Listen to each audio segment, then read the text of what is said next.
Dentro de este lugar se encuentran algunos de los hombres y mujeres más peligrosos del país. La cárcel de Cotopaxi en Latacunga alberga a 4.300 privados de libertad. Y nuestras cámaras ingresaron para mostrarle cómo es el centro de reclusión, puertas adentro. El ingreso, gracias al estado de excepción, está prohibido para civiles. Solo en vehículos militares se habilita el acceso, para luego someterse a 3 exhaustivos filtros de requisa. El filtro 2 llama la atención por los escáneres para detección de objetos prohibidos, pero ninguna máquina funciona. Fueron destruidas a manos de los ocupantes de las cárceles.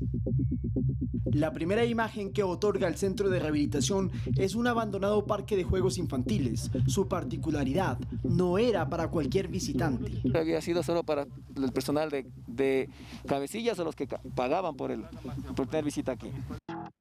Máxima seguridad, un hombre que de leerlo estremece.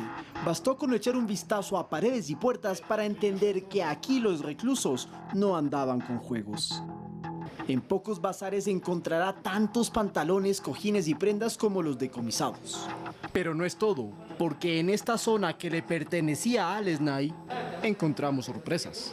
Estamos ingresando al baño de una de las zonas administrativas de máxima seguridad y lo que hemos encontrado es justamente el hueco de una caleta donde ingresaban municiones, armas de fuego. Se está investigando qué otros objetos podían ingresar y en qué otras partes de esta cárcel se encontraba. Vemos que su diámetro es un poco más grande que un puño.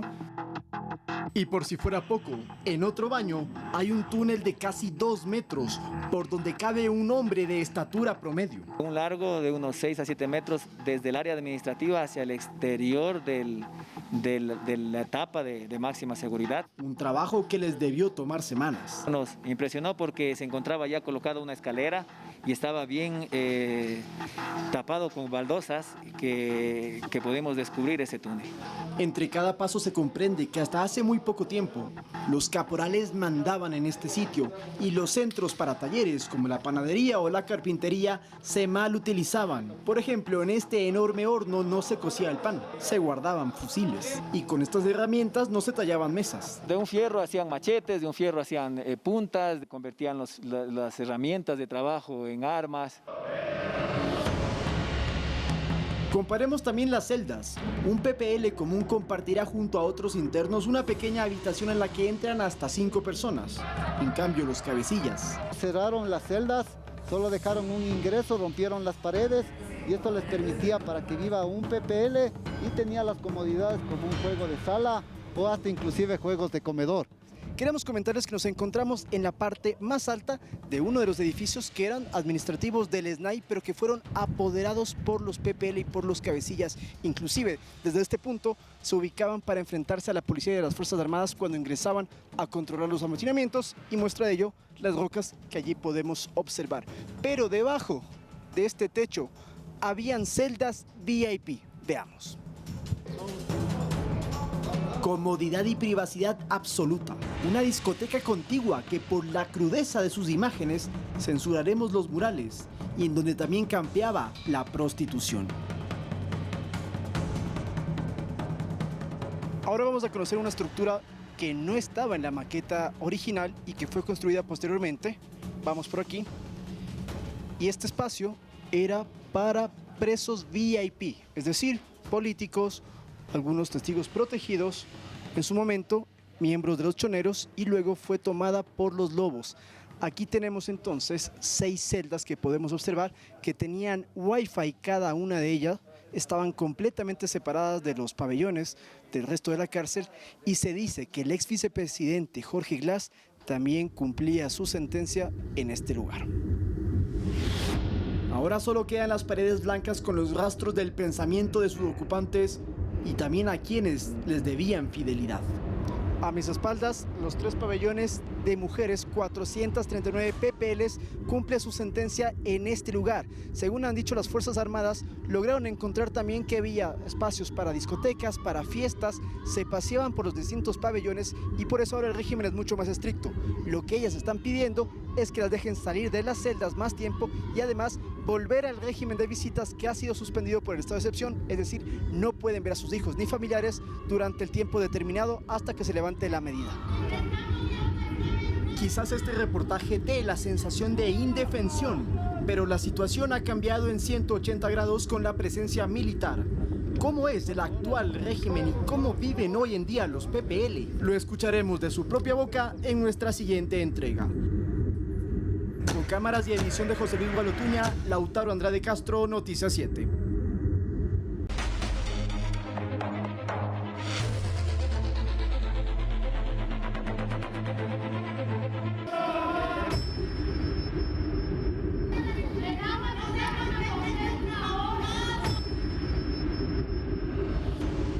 Con nuestra presencia empezaron los gritos. Sus manos ondeaban buscando nuestra atención.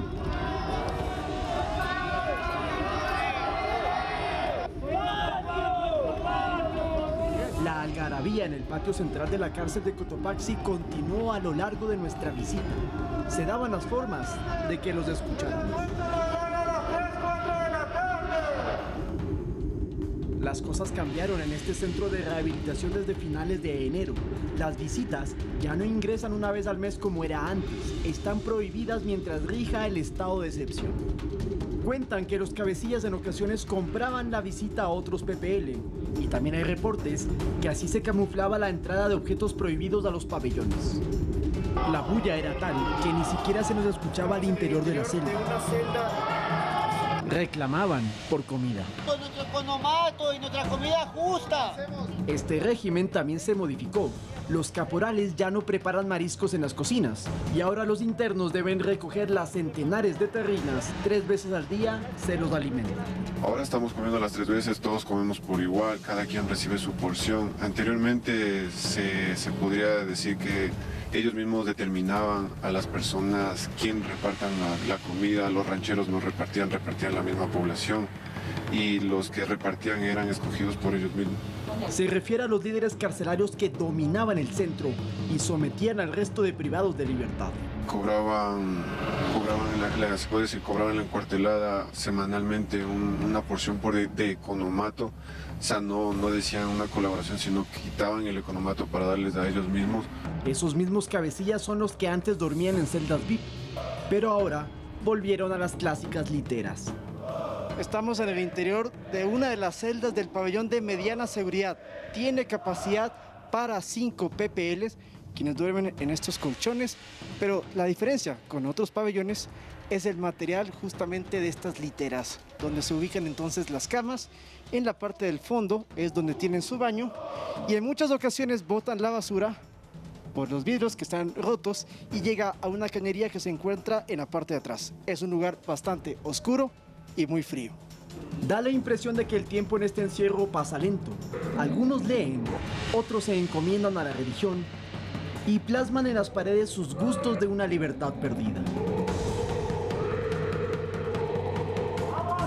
Los viejos gritos de guerra también se apagaron. Ahora se escucha el unísono cántico de seguir al pie de la letra los ejercicios físicos que cada día deben hacer. Eso los mantendrá ocupados, adaptándose a una nueva vida tras las rejas para que no se repitan escenas dantescas que protagonizaron en estos patios. Duele decirlo, pero en esta cancha, el fútbol se jugó con cabezas humanas. Nosotros no salíamos, permanecíamos en el pabellón, no nos dejaban salir, salían solo grupos específicos que ellos determinaban. Los testigos presenciales de esos violentos actos recuerdan el pavor que sentían en esos momentos de temor absoluto. Ingresaban inclusive ellos a buscar a personas que eran del otro bando para poder hacer los tipos de videos que salieron en redes sociales.